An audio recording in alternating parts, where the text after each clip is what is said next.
What's up, everybody? Coming to you early on this Saturday morning. It's raining outside. Really don't have much to do. I figured I'd give you the story on my 75-gallon full-planted, almost full-planted aquarium.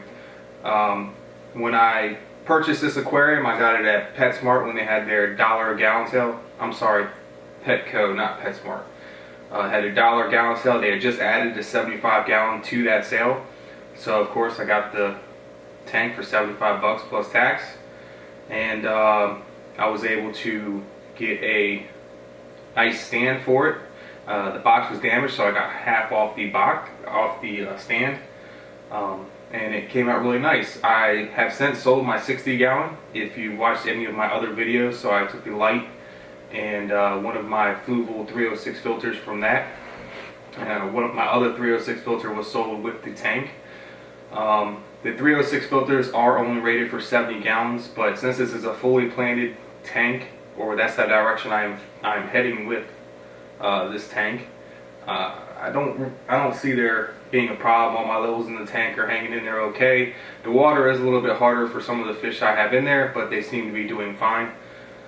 I also have one of those little breeder sponge filters in there just to help keep the water clear. I really don't think it does much for a lot of the other stuff. You know, it doesn't have a lot of the functions that the Fluval 306 does. But anyways, so when I got this tank, I originally had something in mind. Everyone on here probably knows Joey from the DIY channel, and he had tiled his Asian arowana tank, and I really loved that idea. So I went to Home Depot, bought a tile cutter, bought some tile, and actually originally tiled this tank. And I picked up at the pet store a silver arowana. Now I live in Maryland in the US, so we are obviously not allowed to own Asian arowanas, which really sucks because I would gladly drop $2,000 on one if we could own one. I would love to have one, but unfortunately I cannot. Our only three options are silver arowana. I'm sorry, just four options: silver arowana, black arowana, and then there's some off colors of that they call blue, and a Giardini, and then there's a pearl Giardini, which stems from, I believe, Australia. Correct me if I'm wrong. But I had picked up a silver arowana. I got it really cheap. It was 30 bucks. It's like 2 inches, maybe inch and a half, 2 inches long. I'll post a picture. So I tiled the aquarium. It looked great. I went to sleep, woke up the next morning to come feed all my fish, and the arowana was gone. There's nowhere in the tank for it to hide. There's just tile in there at the time and a little bubbler, and it's gone. And I think you all know where I'm going with this. At the time, I was using the tops off of my 60-gallon aquarium because I had not sold it yet, and my aqua tops for the 75-gallon have not come in yet. So I just kind of put those on there just to help keep him from jumping out of the tank, and that did not work. I did find him behind the tank, and of course he was dead. So I was a little heartbroken. But at the same time, I was like, okay, I'll move on to something else. I'd always wanted to plant a tank, and I've kind of been eyeing a green terror. So that's what I ended up doing. I ended up planting the tank. There's a mixture of the Seachem product. There's like 3 bags of that, and there's about three bags of Eco Complete in here. I'll do some close-ups of the tank and show you all the plants. Please do not ask me any of the names of the plants because I can't remember all of them. I don't know what the heck they are. I know they're low light plants that don't require much. I do dose the tank with Flourish. It seems to be holding the plants okay. I have a Nat Geo LED light, which also came off my 60-gallon. And behind that I have a fluorescent light, which I put on to help sustain some of the plants a little better. I am going to buy a better bulb for it, maybe a full spectrum bulb. I'm not a plant tank guy. I'm just starting to get into it. The wood is real, so when I do close-ups and you look at the wood, you will see some of the, it's not the tannings, but it's a little fuzzy, and that's a typical syndrome of newly established wood. Alright everybody, so here's my tank setup. Here's the stand I purchased. Not a bad stand. It's got some scratches on it here and there, but it works out all right. It's got my 306 set up in here, and just have some storage in here. Not a bad stand. I actually really like it. I eventually want to get a canopy for this tank. But like I said, I do have a God, what is he called? A green terror in here, which he's a lot bigger now than he was when I first got him. You can see him hiding back there. He's a really personable fish. I know he's being kind of shy right now, but I'm telling you, they are a great fish. He'll follow you all the way around the tank most of the time. And even like if my dog's laying next to the tank, he will sometimes just come up to the side of the tank, and then you'll see him tilt his whole body just to try to watch my dog. It's pretty funny.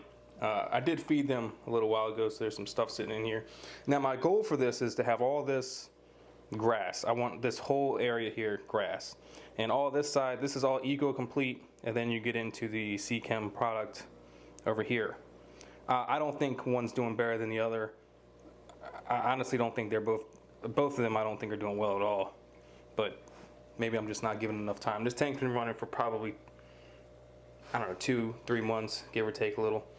So I wanted to put another fish in here with my green terror, but I didn't want to have any competing dominance, so I kind of put a different level of fish in here, and he's right here. It's called a dinosaur fish, or a bicher, B-I-C-H-E-R, I believe is how you spell that. And that is a really interesting, I'm gonna call it a fish. I don't know what it actually is, but very, very interesting guy to keep. I recommend him. Now, of course, that recommendation is only coming off of me having him for a few weeks, but he is very cool to watch. He likes to burrow, likes to dig. I feed him Hikari sinking cannibal pellets. And also in this tank, I had 4 Octocinellus catfish, which I've noticed him eat 2 of them. I was not expecting that, but I guess that's what I get for not doing a lot of research. I did just try to clean this tank, which I guess backfired on me, so you can see the glass is a little dirty there. And I have 4 Nyrite snails, which they do great in here. And I have 3 Cory catfish, which seem to get along with everything. The back of the tank is the back of the tank is painted black with black Rust-Oleum. And I think that's pretty much it. Here's my little breeder sponge filter I told you I had in there, just to help. That's supposed to be good for a 20 gallon tank. So having that in here with the 306 helps.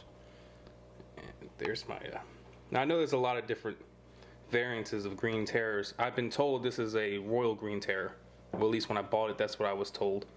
I know I've seen a whole bunch of different ones with white fins, one that don't have that many colors, and this one is growing up to be a very colorful fish. So I'm really happy about that.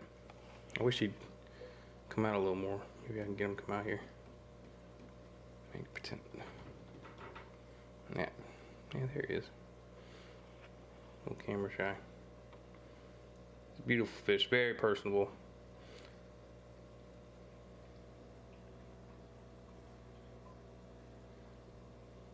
Good looking fish. I really like him.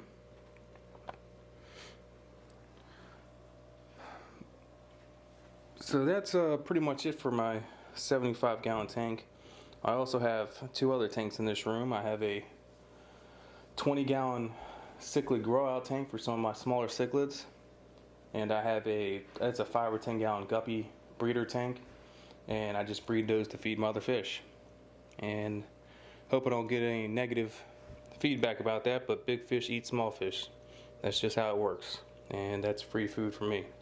Plus it's fun to give the fish something to chase every once in a while. Same thing with the ghost shrimp. Alright, so let me know what y'all think. Hope y'all have a nice rest of your weekends if you're watching this Saturday, and I'll see y'all later.